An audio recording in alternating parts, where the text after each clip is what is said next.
Question number 9 दिया हुआ है, prove that the points these 4 points are the vertices of a parallelogram and is it a rectangle। मतलब हमको देखना है कि सबसे पहले तो पैरेललोग्राम है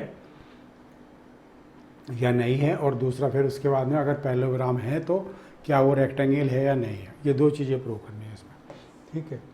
तो हमको ये पता है कि जो पैरेललोग्राम होता है उसकी जो दोनों डायगोनल है ना वो एक दूसरे को मिड पॉइंट पे इंटरसेक्ट करते हैं। तो हम ये देखते हैं कि क्या इसके दोनों डायगोनल का जो मिड पॉइंट है वो सेम है। जैसे सपोज करो हमारे पास में ये एक, जैसे ये हमारे पास में एक पैरेललोग्राम है ए बी सी और डी। इसके कोऑर्डिनेट्स दिए हुए हमको -2 एंड -1, 1 एंड 0, 4 एंड 3 और 1 एंड 2। ये कोऑर्डिनेट्स दिए हुए हमको इन चारों पॉइंट्स के। तो हमको ये प्रूव करना है कि ये पैरेललोग्राम है या नहीं है। तो हम ये देखते हैं कि जो ए सी है, ए सी और डी बी, ये जिस पॉइंट पे काटते हैं, जैसे सपोज करो ये पॉइंट पी है, तो ये पॉइंट जो होता है ये दोनों जो डायगोनल है एक दूसरे को मिड पॉइंट पे इंटरसेक्ट करते हैं। मतलब जो इसका ए पी है वो पी सी के बराबर होगा और डी पी जो है वो पी बी के बराबर होगा। मतलब यहाँ पर m इजकल टू 1 होगा, यहाँ पे n इजकल टू 1 होगा, और यहाँ पर भी m इजकल टू 1 और n इजकल टू 1। ठीक है, तो हमको कोऑर्डिनेट्स दिए हुए हैं तो मिड पॉइंट के कोऑर्डिनेट्स निकाल लेते हैं हम। सपोज करो ये x और y है हमारे पास में, तो हम लिखते हैं यहाँ पे कि mid point of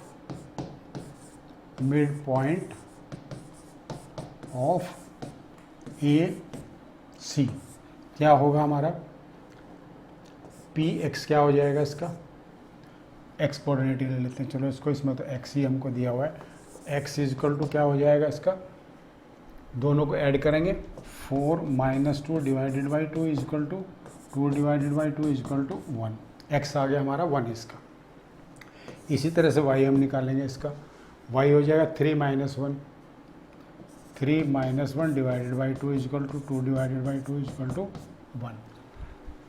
late me check, 4 - 2 and 3 - 1। ठीक है, तो एक्स कोऑर्डिनेट क्या आ गया, इसके 1 1 आ गए।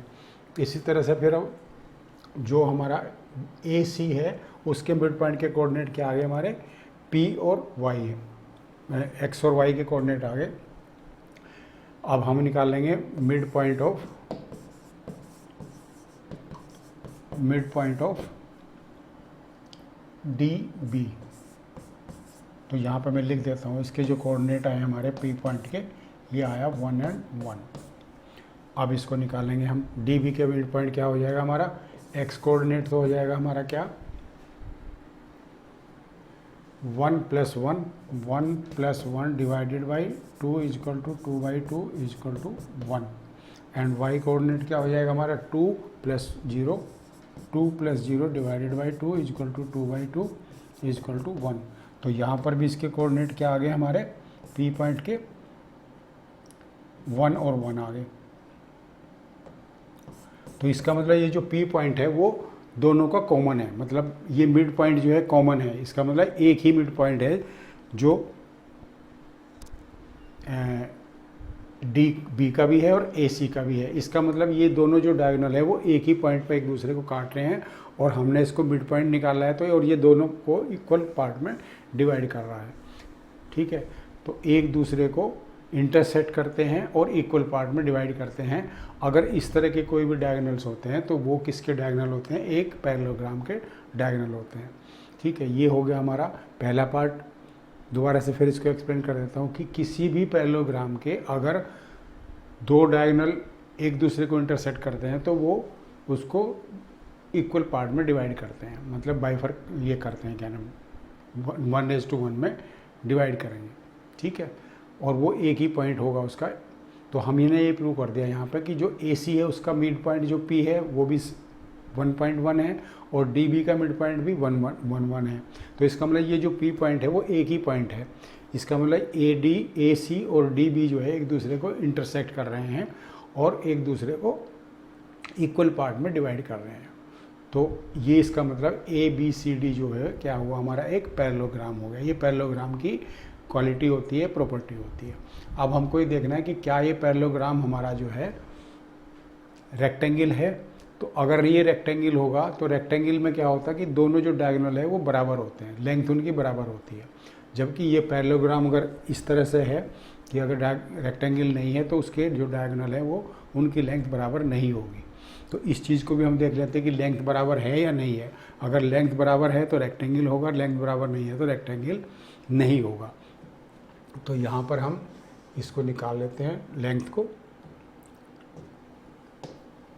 AC हमारी क्या है, डिस्टेंस फार्मूले से निकालेंगे हम।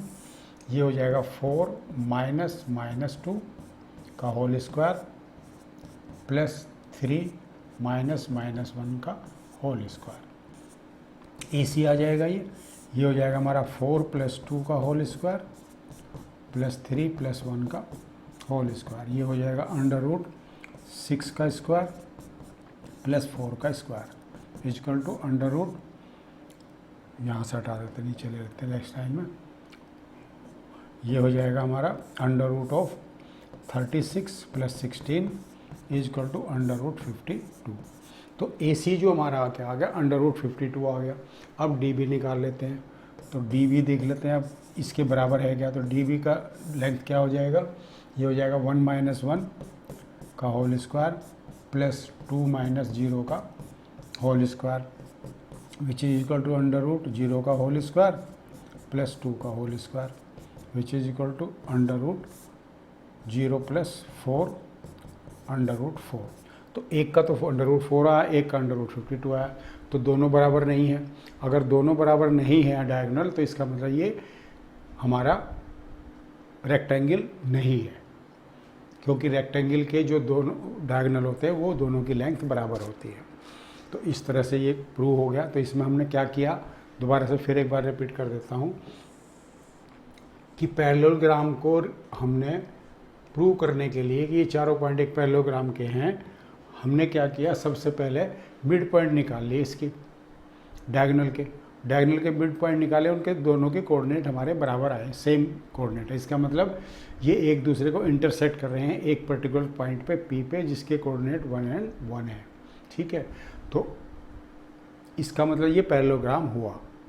क्योंकि पैरेललोग्राम के दोनों डायगोनल जो है एक दूसरे को इंटरसेक्ट करते हैं और इक्वल पार्ट में डिवाइड करते हैं। और हमने यही यहाँ पर मिड पॉइंट फार्मूले से पहले इसके x के कोऑर्डिनेट निकाले, फिर y के निकाले, एक डायगोनल के, फिर दूसरे के निकाले। तो दोनों बराबर पार्ट में डिवाइड हो रहे हैं और पॉइंट भी एक ही आ रहा है, इंटरसेक्शन का अलग अलग नहीं आ रहे हैं। तो इस तरह से ये हमारा पैरेललोग्राम हो गया प्रूव। उसके बाद में ये रेक्टेंगल है या नहीं है, उसके लिए हमारे जो डायगोनल्स की लेंथ है वो बराबर होनी चाहिए। कोई भी अगर हमारा रेक्टेंगल होता है तो उसकी जो लेंथ होती है डायगोनल की वो बराबर होती है। हमने फिर इसके बाद में AC की लेंथ निकाली और DB की लेंथ निकाली, इन दोनों की लेंथ बराबर नहीं है, तो इसका मतलब ये रेक्टेंगल नहीं है। इस तरह से ये क्वेश्चन कंप्लीट हो गया। नेक्स्ट वाला देखते हैं इसके बाद।